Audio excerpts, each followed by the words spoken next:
Quand j'avais 7 ans, ma mère m'a inscrite à la danse parce que c'était l'usage pour une petite fille. Je n'étais ni souple ni gracieuse. Je me trouvais trop grande, trop poilue. Malaisée avec mon improbable chignon, je vivais ma première année de danse classique comme un sacerdoce, un décalage temporel.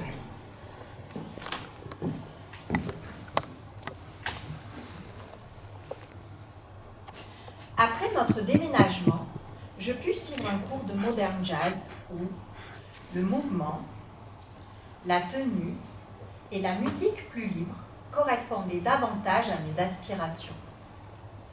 Mon assiduité devint remarquable et du dernier rang où je me cachais, je remontais au premier, apprivoisant ainsi mon image dans le miroir. J'éprouvais une grande satisfaction lorsque je terminais l'enchaînement sur le temps, tel un défi que je relevais.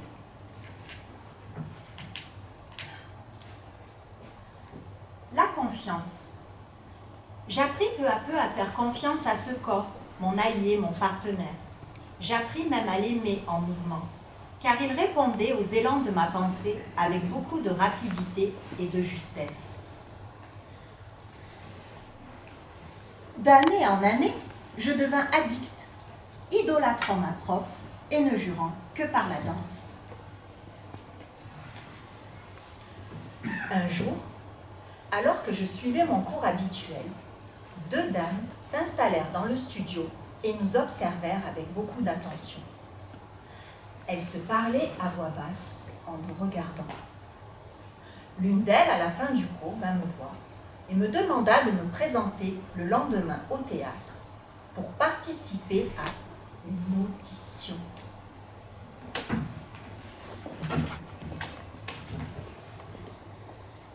Je venais de réussir la partie technique. Elle voulait désormais voir mon potentiel créatif dans le but de rejoindre un atelier de danse contemporaine d'une troupe amateur. Surexcitée et troublée, je me rendais le lendemain au théâtre. J'ignorais ce qu'était vraiment la danse contemporaine, ni ce que l'on attendait de moi. À ce moment-là, ma seule préoccupation était de participer à cette audition. C'était la première fois que je montais seule sur scène, sans effet, sans spectateur. J'avais 14 ans. La salle était vide. Seules 2 personnes étaient assises au premier rang et observaient le déroulement de l'audition. Babette, notre répétitrice, côté cou, donnait les instructions. Elle n'avait rien d'une danseuse, du moins dans ma représentation idéalisée. Elle devait avoir la quarantaine, elle était très maigre et très grande. Son corps androgyne semblait l'embarrasser, un peu comme un caillou dans une chaussure. Son visage anguleux, ses yeux perçants, la faisaient ressembler à une espèce de volatile. La singularité de l'expression de son visage blafard m'impressionnait.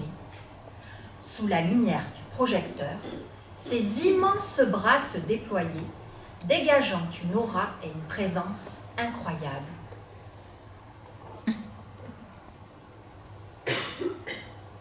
Quand ce fut mon tour, Babette me demanda de pousser un cri et de me déplacer dans la diagonale de la scène. Comment ? Jamais personne ne m'avait demandé d'exécuter un truc aussi bizarre. Rattraper mon cri. Quelle idée surprenante, déstabilisante. Et surtout, que devais-je faire ? Devais-je courir ? Devais-je danser ? Je n'avais jamais fait de théâtre. Qu'est-ce que je faisais là ? Qu'est-ce qu'on attendait de moi ? Me prenant la main, elle me dit « Oublie tout ce que tu as appris. Sois juste présente à ce que tu fais, à ton mouvement, et connecte-toi à ton cri. » C'était la chose la plus incongrue qu'il m'ait été demandé de faire, rattraper mon cri. Timidement, je fis ma première diagonale en courant, les paumes de main en forme de coupole pour nicher ce cri comme un petit oiseau. Ah ! Babette me demanda de recommencer, toujours et encore. Comment il est ce cri? À quoi il ressemble? Que peux-tu faire avec lui? Que comptes-tu faire avec lui? Est-il rapide? Est-ce qu'il rebondit? Libère-le, laisse-le sortir, et ensuite, rattrape-le. À chaque passage, je m'efforçais de trouver des idées nouvelles, des mouvements harmonieux tels qu'on me les avait enseignés, mais cela ne convenait pas.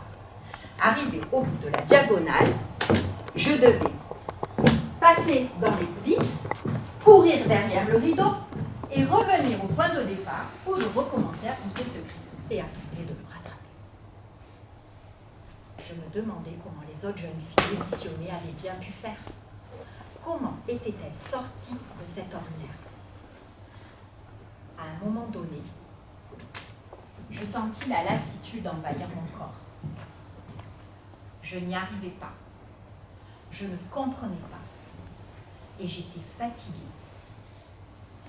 Alors, j'ai lâché. J'ai lâché mon envie d'y arriver, mon besoin de bien faire, mon envie que ce soit beau et mon désir de plaire. Et dans un dernier élan, je poussai un cri avec la force de mon corps. Un cri qui venait s'insurger contre cet échec, contre mon incapacité et mon incompréhension à exécuter un truc aussi simple. Mue uniquement par le rythme et le son de mes pas sur le plancher en bois, je sentais les battements de mon cœur, les gouttelettes de sueur qui virevoltaient autour de moi. Je me sentais libre, libre dans cette diagonale, libre dans cette contrainte, libre de pouvoir hurler. Plus rien n'avait d'importance que cette diagonale à demi éclairée. Le son qui sortait non plus de ma bouche, mais de mon corps tout entier, pris dans un élan frénétique à la limite de la déraison, j'osais trouver cet espace de liberté en moi. J'osais avec plus de conscience et en abandonnant mes préjugés, sentir ce que l'on attendait de moi.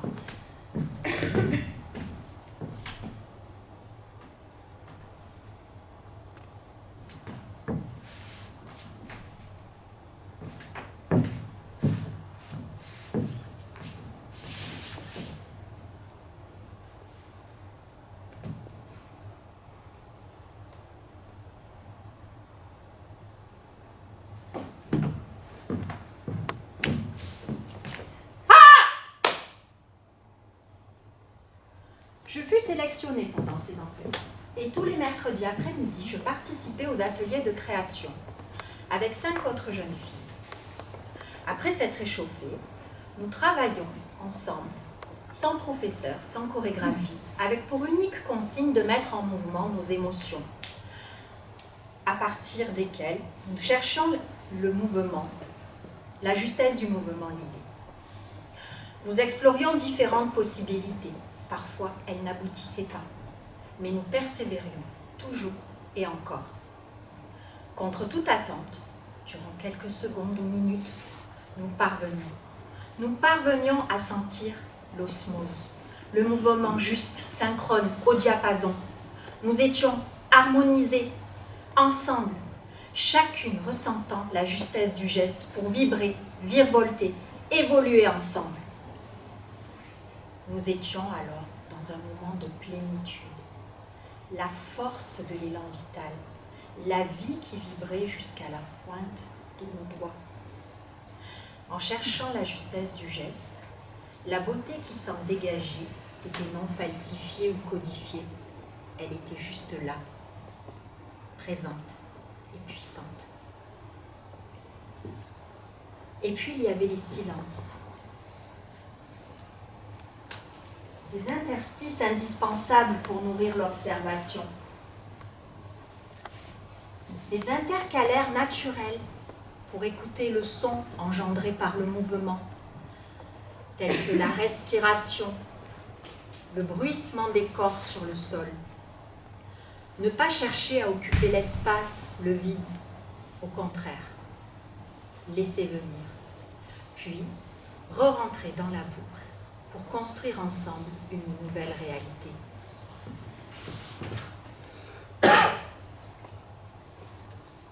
Nous étions dans un pur moment de connexion à nous-mêmes et aux autres.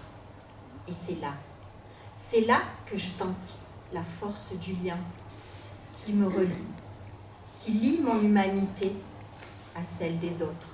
Un sentiment d'universalité qui me relie aux autres êtres humains, aux autres êtres vivants et même à l'univers.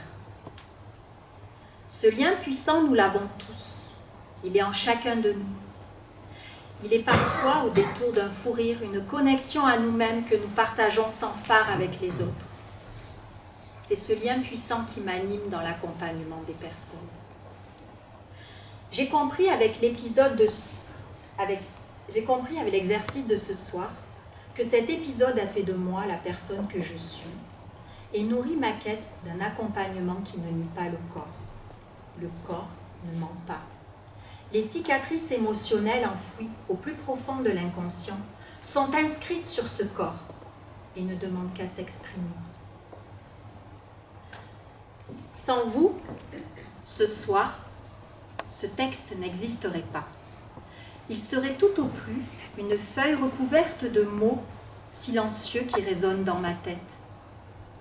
Sans vous, ce soir, je n'existerais pas là, sur cette scène. Aujourd'hui, ce soir, avec vous, je souhaiterais recommencer l'expérience du lien. Soyez rassurés, je ne vais pas vous demander de courir, de danser ou de pousser un cri. Seulement de vous lever et de faire un quart de tour sur votre gauche. Pour les personnes qui ne souhaiteraient pas vivre cette expérience, c'est OK. Vous pouvez rester assis en silence sur vos fauteuils. Pour les autres, vous devez maintenant vous trouver face au dos de votre voisin. Sentez commencer cette nouvelle position. Et puis je vous demande, s'il vous plaît, toujours en silence, de frotter vos mains. Commencez. Vos mains sont-elles rugueuses ou douces? Quelle force du mouvement? Est-il lent? Rapide? Sentez l'énergie qui se déploie avec la friction. Et puis quand vous serez prêt, je vous demanderai par la simple phrase de dire à votre voisin, qui est en face de vous, je vais prendre le contact. Quand vous serez prêt, je vous demande donc de dire, je prends le contact avec toi. Et de venir déposer vos paumes de main sur les épaules de votre voisin. Je vous demande, s'il vous plaît, de garder le silence et de savourer ce moment de connexion à vous et à l'autre. Sentez commencer la respiration sous vos mains. Est-elle ample, large, ou peut-être saccadée, serrée? Sentez aussi commencer pour vous d'avoir des mains posées sur vos épaules.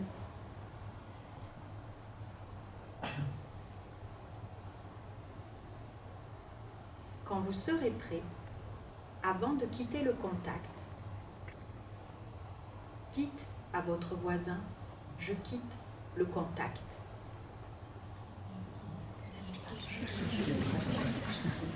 Remerciez-vous. Remerciez l'autre d'avoir accepté d'entrer dans son intimité.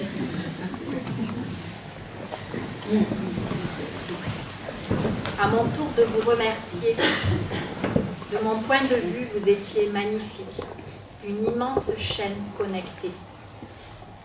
je vous remercie d'avoir osé et d'être qui vous êtes.